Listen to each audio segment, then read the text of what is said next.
All right, so why don't we, first of all, I'll ask you a couple of questions right away. The first one is basically, how did you get involved into the research of the JFK assassination? And then secondly, basically also, of course, I want you to start talking about your research into Governor Connolly and his wounds and so forth. And basically take us through it as such. All right? Okay, I'm going to hang up now, and I'm going to let you do the talking. Okay. All right. Bye. Bye. Welcome, Bart. Can you hear me? Yeah. Yes. Yes. Okay, basically it was, I got started by accident. I've told this story many times. This is going way, way back into the late 1960s. I was working with Air Canada at the time as an assistant flight dispatcher. I used to do fuel calculations.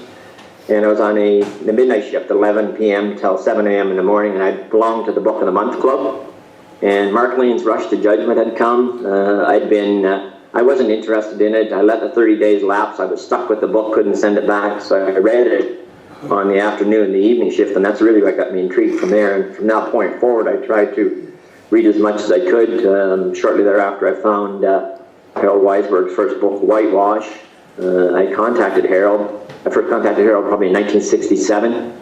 We exchanged numerous letters over the next few years. He was a very good friend. We kind of lost contact during the 1970s because I drifted away from the subject matter for probably a decade or so. But we reconnected in the 1990s, and I made several trips to Washington to the National Archives. I used to stay either in Frederick, Maryland, what I would do is I would drive down to Washington from Frederick, spend the day at the archives, then come back home and go over to Harold's place and rummage through his basement. I don't know if any of you members there were ever at Harold's place in Maryland, but all his filing cabinets were in the basement. And he had a desk set up down there, and you could go through and pull his files out, and he had a photocopier upstairs. You could photocopy documents there if you wanted. So it just kind of grew from that. I did that for 4 or 5 years in the 90s. But initially when I contacted Harold, he was the one that got me interested in a few things. He asked me to do things for him. That's where my first paper on Tippett grew out of. Harold asked me to look into the Tippett shooting, and I constructed it. Some of you may or may not have seen it or read it. It's roughly 100 pages long. I wrote that, and that's really how I got involved in it. As far as the Connolly aspect of it goes, I always felt that it had been under-examined. No one had bothered to sit down and take their time and take a good long look at the Connolly wounding and where it fit or didn't fit in, obviously in the official scenario of the event. And that's really how that came about. Okay. I just wondered regarding your 10-year break that you said you took. Why was that? Why did you take a 10-year break? Basically what happened is I decided to go back to school, back to university. So I spent 7 or 8 years at university. I did a Bachelor of Arts and a Master's of Arts back to back. And unfortunately it happened right during the time span of the House Select Committee on Assassinations, and I only kept up with things by reading things in the newspaper and stuff like that, and I really kind of lost interest in it. In conjunction with Harold, I also became good friends with Fred Newcomb and Perry Adams out on the West Coast, worked with them on Murder from Within. But I after being at it for about 8 or 9 years, I just kind of put it away, put it aside on a shelf, and didn't think anything of it. And a friend of mine approached me in the late 1980s and got me intrigued again. He wanted to write a book and asked me if I'd do some research for him, and that's really where it grew out of there, and I kind of got back into it. And then when I got back into that time, I got into it, in a lot of detail, and really have been at it on a full-time, part-time basis since about 1990, 1991. Did the film JFK have anything to do with the fact that you getting back into research again? Did you say the young JFK? No. Is there a chat function there, Bart? No, there isn't. No. There is no chat? No, I'm talking to him live on the phone. I don't know. That's one. Say Oliver Stone movie. The Oliver Stone movie. Oh, okay, all right, yeah. Did it have no, anything? not really. I went and saw the movie. I'm sorry, I apologize. It was That's terrible. all right. No, it didn't really. I went and saw the movie, and I found it interesting. I know from talking to Harold on several occasions, he hated it, Harold Weisberg, but we never really discussed why he disliked it, but I think he had his own reasons. But it didn't really. Perhaps it was a bit of a shove, but by that time I was already involved in helping my friend do research for his book. He was of the school of thought that was convinced that the Secret Service had killed Kennedy, and that was the kind of the slant on his book. But when I got into it, I thought, okay, people have written about a lot of subject matters, but no one sat down and taken a good, hard, long look at the John Connolly Mooney. So, and it just kind of grew from there. I just decided to gather as many materials as I could on the subject matter and wrote and began writing on it. And as I explained, I believe, when I posted the first of the 3 volumes, that the whole process evolved over a span of probably 2 decades, because at that time, from 1991 until I retired a year and a half ago, I was involved in the golf business, which here in Canada is kind of a 6 or 7 month business. So it would allow me freedom from, say, November to the end of March to work. And I would stay here in Canada till past Christmas, and then I would go and I would spend time in the States, in Washington. As I said, I used to stay in Frederick. Sometimes I stayed at Harold Weisberg's place, and that's where I would do the research for a few weeks at a time, and then I would come back home and write for 2 or 3 months, and then I'd be off to work for 6 or 7 or 8 months. And then one of the difficult parts was picking up where I left off, because I'd have a certain train of thought going, and then it would get interrupted for 6 or 7 months at a time. So it was very piecemeal per se, but that's basically how I constructed Controlling the Past. It was over a span of 15, 16, 17 years, and it just, and of course, during that whole process, the ARB came along, and I was one of the very first people to jump on some of their documentations when it was released in the National Archives. And what I would do is I would go down, and I would contact at the time, I know Martha Murphy Wagner very well. I would send correspondence in advance, and there would be a series of files pulled for me. And then I would sit and spend 4 or 5 days straight going through things and marking with notes or with handwritten notes. And then I would spend Saturdays and Sundays standing at a photocopier. This is before the days of scanners. I would stand at a photocopier and photocopy literally hundreds, if not thousands, of pages. And I did that for 4 or 5 years straight. And that's where I got the basis of my material. With the advent of computers and the internet and the web, it's become easier to a certain extent. It's funny because when I first wrote on this, when I first was doing some writing and research for Harold Weisberg, I had an old upright Underwood typewriter. That's what I used to work on, and it evolved from an Underwood typewriter through a series of computers, and now we're all familiar with the infamous www.com type thing. So, but that's really the background as to how I got into it. Wow, that's quite a story. Can you hear me? Yes, I can hear you. All right, that's quite a story. Now, the Connolly, can you just take us through the work that you published over the last few weeks? Can you just take us through that? Sure. Just start from the beginning and just slowly talk us through it. I'm going to hang up now, otherwise I'm going to run up a massive bill. So Okay, exactly. I'll call you in a moment. I'll call you later on. All right, thank you. Thanks.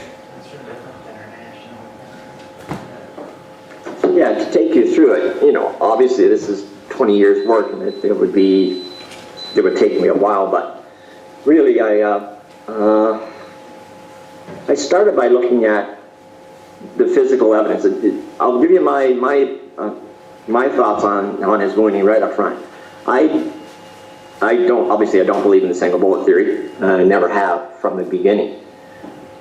I've always felt that Connolly's wrist wound in particular was a result of the headshot. I believe that was a fragment that struck him in the wrist.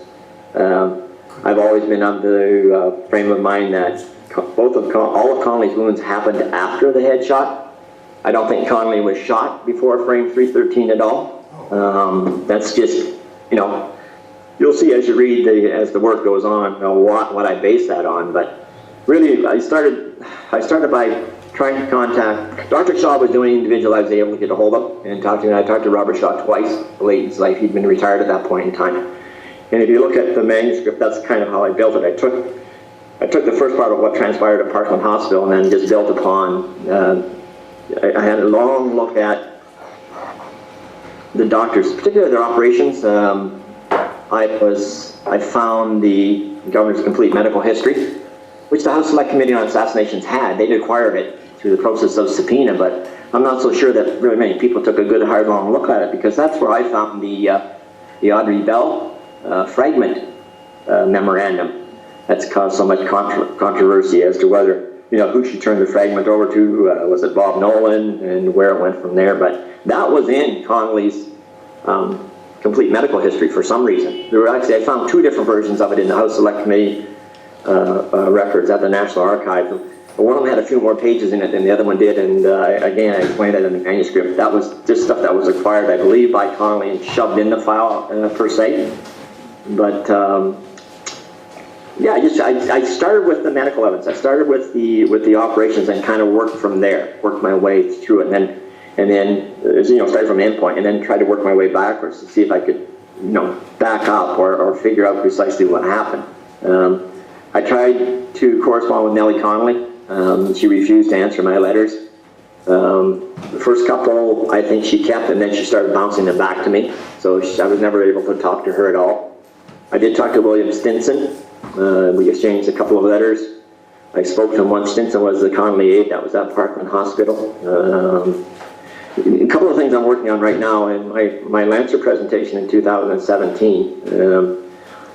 As I looked at the Connolly materials, I'm convinced that Dr. Gregory did remove multiple fragments from Connolly's wrist. I think probably 3. I think he was 2 or 3, but I think he probably removed 3.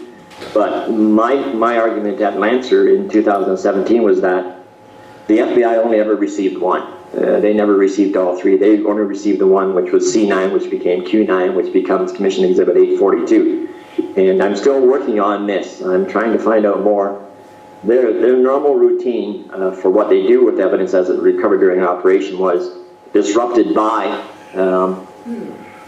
Stinson and the Governor's Party at Parkland, and I continue to work on that now because I'm convinced that the Connolly Party kept some of the fragments. I think they only sent 1 fragment back to the FBI. I don't know if anybody's familiar with my work in that area, but Commission Exhibit 842 looks the way that it does is because the FBI only, when Fraser opened it on the morning of the 23rd, there was only 1 fragment in there. And that's repeatedly why it's referred to as a fragment by people from that point forward. I'm just reworking that part right now and working on a paper in that regard. But it looks the way it does because it was cut up for NAA analysis at Oak Ridge National Laboratory. But, the Connolly thing I kind of shelved. After I spent almost 20 years on it, I put it aside. And I thought, well, where am I going to go next? I want to look at an area that nobody else looked at. And as some of you are well aware, I've been concentrating for the last 8 years on the ammunition that theoretically was used. I was trying to find the true history of that ammunition because, the suspicions were, had been, the CIA had it manufactured and that type of thing, which, as it turns out, is not true. None of that is true at all. But along the way, of course, I bumped into there's a Canadian twist to this, and this is William Zucker at the International Firearms Company out of Montreal. And I'm continuing to work on that. It's been a difficult process trying to get some materials from the Canadian archives, particularly the Quebec Bibliothèque in Quebec. I'm trying to find materials background material on Zucker and his brother-in-law, particularly Manny Wagensberg, who gets involved in the Iran-Contra affair. There's a thread that runs through here. Manny Wagensberg was William Zucker's brother-in-law. He lasts all the way through, right? The Iran-Contra affair. He's the one that sets up the first collection of arms in the Iran-Contra affair and gets paid in that for it. But I'm still working on that. That manuscript's called Forgotten. My presentation last fall, I don't know if anybody saw it. I'm intrigued by William Zucker. He seems to be a real mystery man. He was supposedly born in Canada. He's supposed to be born in the province of Manitoba. I can find no records. One of the things I examined last year was the Jewish Floridian. They shut down the International Firearms Company in Montreal in the late 1960s. The FLQ, there were riots, a few things like that. He moved it out of the country. He had the Century Arms in Vermont for a number of years. Everybody's familiar with Century Arms because of the rifle and the ammunition of that. But what I'm trying to find out right now is how Zucker got his hands on the ammunition. I'm convinced that the 4 million rounds that were manufactured never left the continental United States. It was manufactured for the Italian government. That's who the client was. It wasn't the CIA. It had nothing to do with the CIA. I don't think any of the 4 million rounds ever left the country. They were sent to Raritan Arsenal. in Metuchen, New Jersey. I've been able to track that down right to the railroad car that they were on and how it got to Metuchen. But then it sat in a warehouse there that was used by the CIA. The CIA used it as one of the depots where they held materials. There's a long section in Forgotten about how the CIA utilized the Raritan Arsenal in the overthrow of the Arbenz government in Guatemala. I kind of worked backwards from that. But I'm intrigued by William Zucker because I can't find anything on the man's background. There's a big article in Jewish Floridian in the early 1970s in which he claimed that he'd been born in northern Michigan, had gone to the University of Michigan and studied medicine. University of Michigan in Ann Arbor, had served in the American Navy during the Second World War, and then came out and started a small arms business. Well, as it turns out, no records of him. He never, as far as I've been able to ascertain, the records of the University of Michigan in Ann Arbor show no William Zucker ever enrolled there. I searched millions of military records through Fold 3 and through the National Archives in Washington. There's no record of William Zucker ever being in the Navy during the Second World War. He was a salesman. He pops up in Ottawa in 1947. He was a salesman and a typewriter repairman. The story, if you look at the Century International Arms website, which Century International Arms is the end result of William Zucker's original company out of Montreal. His oldest son still runs it, and there's another group that won't talk to me. I've sent them emails, I've tried to correspond with them, but they don't want anything to do with it. I'm trying to find out information about him. But Century International Arms and Zucker, I can't find any background material on him. He seems to drop out of thin air in Ottawa in 1947. He works for a family. He claimed that he was a typewriter salesman and repairman. He fixed a typewriter for a guy. The guy came to pick it up, couldn't pay for it. He gave him an Enfield rifle in exchange. Zucker got it, sold it right away, and realized he could make more money by selling arms than he could by repairing typewriters. Well, as I found out after searching for about a year and a half, none of the story is true. He actually appears to have worked for somebody who took this route. His family's name was Karlofsky. I found ads that Mr. Karlofsky put in the Canadian papers, particularly in the Western papers. And it all has to do with how I found him was he got parking tickets. He got a parking ticket, and the address he gave, the address on his driver's license was where this Karlofsky lived, and this Karlofsky individual ran 2 or 3 businesses. It gets quite involved. And I think that the Karlofsky family funded William Zucker to start the International Firearms Company.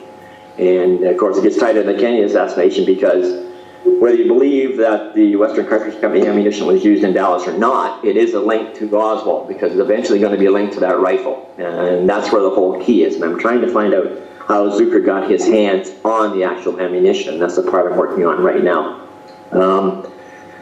As far as the Conley work goes, at the moment I'm in the midst of volume 3. I'm about halfway through it.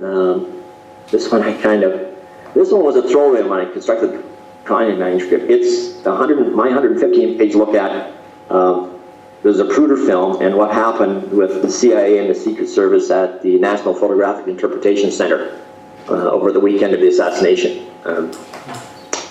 I contacted Doug Horn before he was interested in getting back into this. I first contacted Douglas Horn in 2000, actually in May of 2000. At that time, he was about 2 years removed from his work with the AARB. I copied all of his files. I copied a whole bunch of files from the AARB when I was at the archives in 1997, 1998.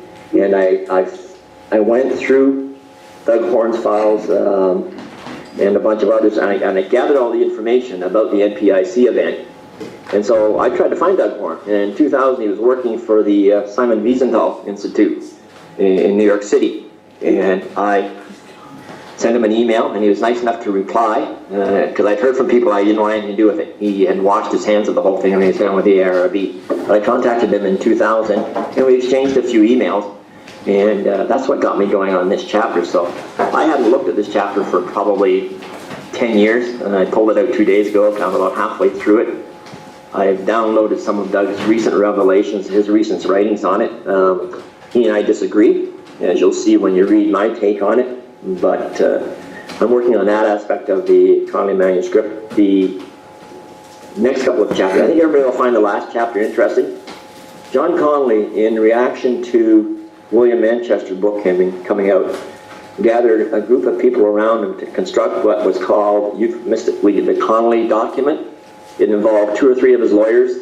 It involves people that were around Connolly at the time of the assassination, and he was going to put a book together to refute Manchester. Well, this never happened. The book eventually happened, but it's not the book that Connolly wanted to write. The Herskowitz book that is co-authored by Connolly that came out in the early 1990s is something completely different from this Connolly document. So I had to go to the LBJ Library in Austin, Texas to gather this documentation, and that's where I picked it up from. You trying to call me, Bart? No. Yes, no? No. I'll send you a text. Okay, but I think you'll find that chapter interesting at the end, what Connolly went through to try and prove that what Manchester in essence had written was, you know, a bunch of malarkey as far as he is concerned. But it's interesting to watch how Connolly worked internally with these people to try and prove his case. But that's coming. That's the very last chapter in volume 3 here. I didn't want to spend a lot of time rewriting stuff. I'm kind of pleased with the way I left it, which basically the last array was completed in about 2007, 2008, somewhere around there. And I only judge that by my footnotes because I can't remember. Hey, I'm getting old, what can I say? But there's some other stuff I want to have a look at, but it's just a matter of time now. I'm going to go back to Forgotten. I have to finish that. I've got a young researcher up in Ottawa going as deep into the weeds as he can possibly get to find information for me. I'm trying to get some stuff out of the archives in Quebec, but the remaining members of the Manny Weidensberg family are not allowing me to see some files that I want to have access to. So I'm trying to work at that to get some information from there. But does anybody have any questions or want to ask me? Right, Maybe I can hear you. Let me call you.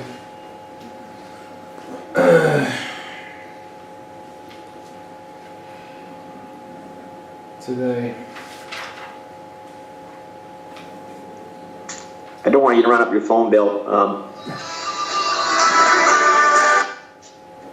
Hello? Hi. I've got 2 questions for you. The first one is that you said you disagreed with Doug Horn about something. I'm sorry, Bart, I can't hear you. Try that again. Can you please tell us what your difference is with Doug? Can you tell us? The phone connection dropped out. I can't hear you at all. Can you type the question? Hello? Can you hear me? That's better, yep. Okay. I just wanted to know about the so-called differences you have with Doug Horn about the Zapruder film. What are those differences? Okay. Do you want me to hang up and answer? Then Yep. also, I'd like to know, you tell us about the ranking papers, what actually got you interested in them, and what have you found out about them, and so forth. Okay. All right, I'll be in touch soon. Thank you. Bye. Yeah, my main disagreement with Doug Horn, and this may surprise some people, is that I don't believe the Zapruder film was tampered with. I have reasons for stating that. I haven't quite gotten to that part in this chapter because I'm not specifically sure as to what I wrote at that point in time, but it's got to do with the numbering of the frames on some of the textual materials that came with the briefing boards. I had a chance to see the briefing boards again before Doug Horn got back into this. I think it was 1999. It might have been the same year that I got a chance to handle the Connolly clothing.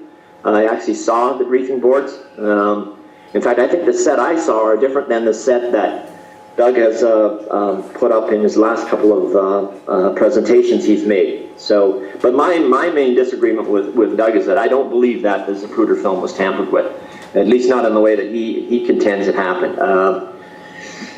I know this is dicey ground. A lot of people don't like to hear that, but I've never thought that the Zapruder film was overtly tampered with. I first acquired a copy of the Zapruder film from Mark Lane in 1967 when it was about 8mm. I didn't even have a projector at that time. I had to buy a little reel-to-reel thing so I could sit and watch it going by. And of course, there's been so many improvements since then. I got a chance to see the original at the archives, like not being projected for me, but I got a chance to physically see the item in the container that it was in. But I won't go into that now, but that's the bottom line. I disagree with Doug on the fact that the film was tampered with. And it has to do with how I interpret what McMahon and Ben Hunter have to say versus Dino's version, which is kind of late to the whole process. But again, you'll see when this will be out. I hope to have this done within the next 2 or 3 days if anybody's interested in reading it. As far as the Rankin papers are concerned, I think they had been deposited after some of the other materials. There's, I believe, about 50,000 pages. I spent 4 or 5 days going through probably about 6,000 or 7,000 of those pages. I was looking for a specific memorandum. At this point in time, I was looking at the reconstruction in May of 1964. I wanted some background material on that. And in particular, what I argue in controlling the past is that Connolly's wounding necessitates a single bullet theory. If John Connolly doesn't get wounded, you probably don't have a single bullet theory. But how do you explain away his wounding in the way that the commissions and other official investigative bodies have said it happens, right? So Connolly necessitates a single bullet theory. My thoughts were that the construction, the Warren Commission reconstruction of May 1964 was put together at the end of March, and actually in the middle of March, by Melvin Eisenberg and Norman Rednick and a few others. And they did it working with the model that the FBI had constructed, plus working in conjunction with the Secret Service on this. But I wanted to see the internal memorandums that were passed about, because that's really what the Rankin files are. It's a collection of memorandums that, because of him being general counsel, most everything crossed his desk. And one of the things I found that I'm going to have to dig out and scan, and I'll put it online, or maybe I'll send it to Bart, is that when the FBI finished their model, and the films, the Zapruder film, the Nix film, and much more stuff, it was kept in a separate room, an exhibits room in the Veteran Foreign Wars building on the 4th floor. And Julie Eady, who was Rankin's personal secretary on the Warren Commission, she had the one and only key. She had a little spiral stenographic notebook, and what happened is that when you wanted into that room, you had to get the key from her. You had to sign in and sign out, and people would write little notes on it. Well, I found that copy of that book in the Rankin files, and I copied it years ago, almost 20 years ago now, and brought it home with me. And what you can see literally on a day-by-day basis is who went in that room and what they went in for. And what I wanted to see was who went in there to look at the Zapruder film, who went in there to work with the model, and why were they doing it. And so what you find is that normally it was the type of thing that you could only in and out the same day. You couldn't keep the key. If you went in, you had to sign in with Julie Eady. You went and did your thing. When you came back out, you signed out, signed your name off, and gave her the key back. There was one exception to that. The weekend of March 16th, 1964, Iceberg kept the key for 3 days. He picked it up for her on Friday morning and didn't give it back to her until Monday afternoon. And if you look at the log, J.J. Howlett, John Joe Howlett out of the Dallas Secret Service is there with him. Eisenberg is there. Norman Rednick is there. A bunch of them are there, and they put together what in essence is going to become the reconstruction in May of 1964. But I wanted to see what other memorandum I could find, what exchanges were going on behind the scenes between these individuals as they built the single bullet theory up. You may have gotten to it if you read it. I've never called Arlen Specter the father of the single bullet theory, because he's not. The first time that this thing was even suggested happened in late January of 1964, and Specter wasn't even there. It was the very first time any of the members of the commission staff got to see the Zapruder film. Thomas Kelly mentioned that in the memorandum. The FBI mentioned in their memorandum that a, quote, unnamed member of the commission suggested that because of the seating arrangement in the car, Kennedy and Connolly were wounded by the same bullet. Specter wasn't even there. I think this idea came from Rednick, Norman Rednick, who was president at that time, Rednick or Eisenberg. That's your true father of the single bullet theory. Of course, Bellin and Specter are going to defend it until the day they die, but the main reason I wanted to get into the Rankin files is I wanted to see some of the stuff that had gone on back and forth. And this was Harold Weisberg's suggestion. Because of discussions he'd had with David Rowan and others, they'd heard rumors that the Rankin files had some material. I promised Bart, I've got a few thousand pages which I'm going to scan and send to Bart so he can put up for you people to have a look at. I haven't been through the entire set of files. They're massive. I was looking at them. I do have I believe, yeah, there's a cataloging device that came with it. So So I kind of picked and choose what I was looking for in this, and I really stumbled upon the exhibit room book by accident. And I just happened to be going through a bunch of files and found it that way. So but my main interest in going through the Rankin files was I wanted to see what these people talked about or exchanged views on behind the scenes. This is where I discovered Spectre drew up 100 questions to ask John and Nellie Connolly, and he only asked them about 10 of them, right? Never asked them about the clothing. What did they know about the clothing? What happened to the clothing? If you read that second volume, I have an entire chapter on what actually happened to the clothing. I think it's in the second volume. I can't remember.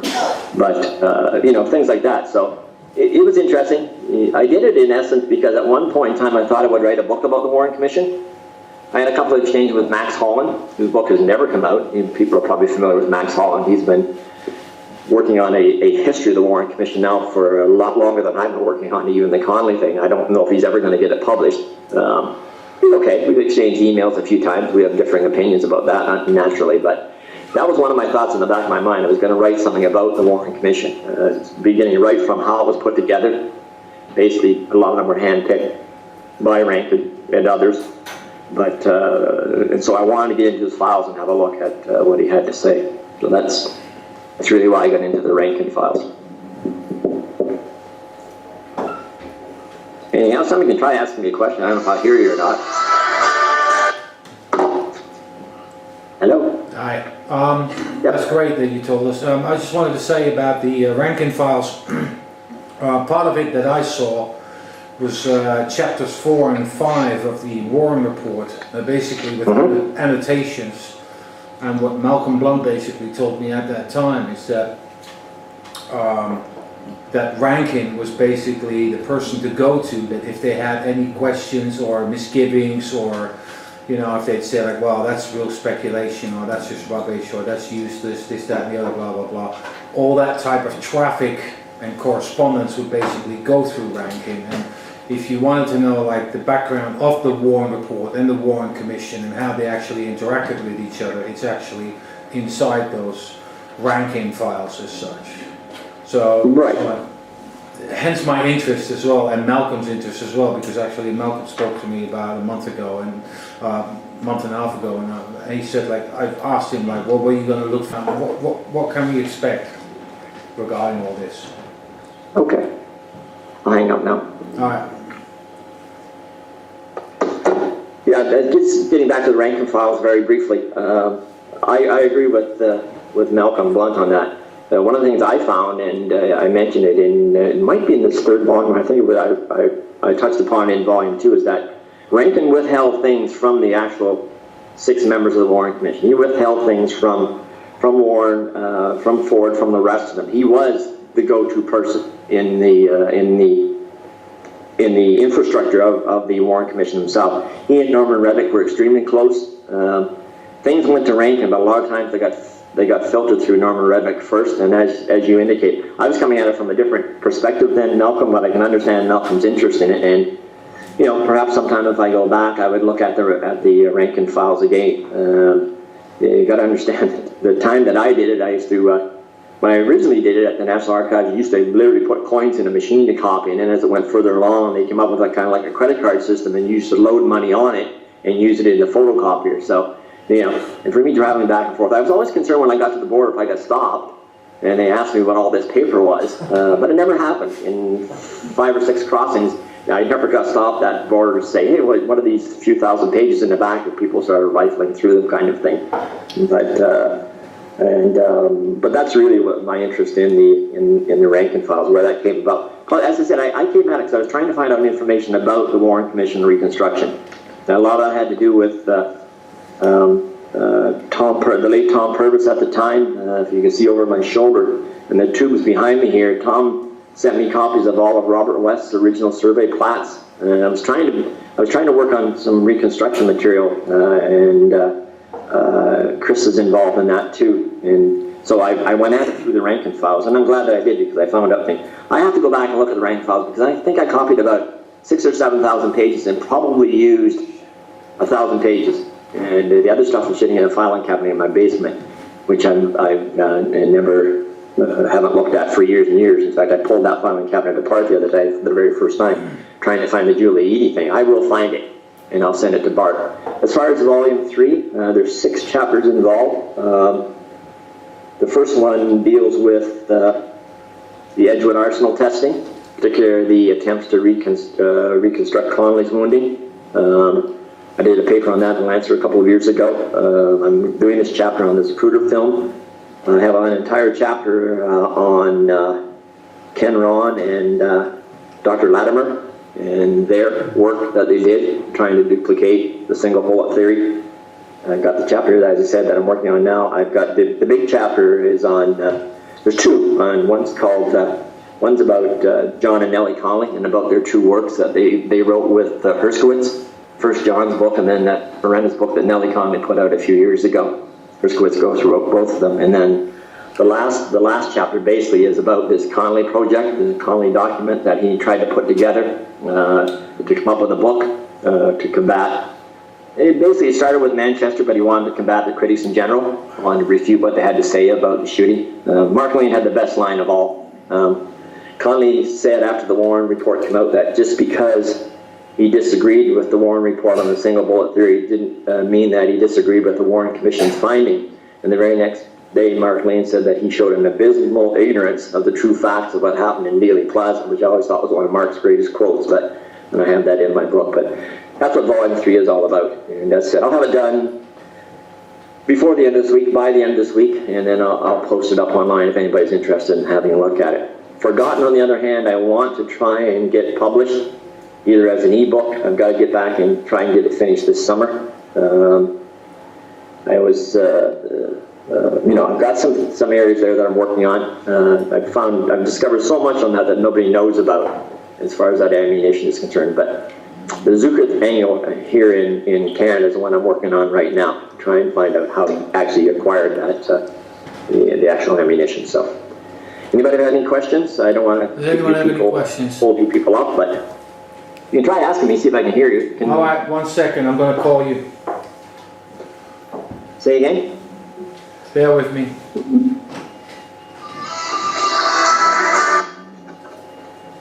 Hello? Hi. In light of Connolly's wounds, how many shots and how many shooters? In my opinion, you mean shots in total in the assassination? Yes. I've always been of the opinion that no more than 4. Right. Did you say why? No, I said right. Yeah. The shooters. And, Yes, I said, go ahead. And where did the shots come from? I'm sorry? Where did the shots come from? What is your opinion on that? Where did, The shots come from? okay. I always thought that all the shots came from behind. Really? Not necessarily the Texas School Book Depository. Well, if in the Texas School Book Depository, not from that particular window. I've always been suspicious of the window at the other end on the same floor. But I think the shots all came from behind. And I understand the concerns about the throat wound with Malcolm Perry and others. But in that sense, I guess I'm a bit of a different conspiracy theorist. But and as I said, I've always been convinced from very, very early on that all of Connolly's wounds occurred after the headshot. Right. In that sense, I think there's a 4th shot, which is the one that hits Connolly. It almost missed him. The shot that goes through his thorax almost missed him. As Robert Shaw described it was kind of a slap wound against the fifth rib at the midpoint. And I'm not so sure that one isn't the one, that particular missile might have caused the dent in the chrome lining in the limousine, given Connolly's position at the time he was shot. Right, gotcha. Does anyone have a question? No? Alright, that concludes our talk, Gary. Thank you very much for talking to us. Thanks, Gary. Well, thank you very much for allowing me to intrude on your morning. Yeah, thanks very much.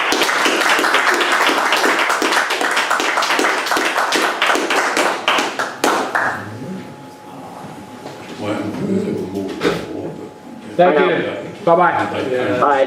Now I can hear you fine when you lean in there and speak. I know.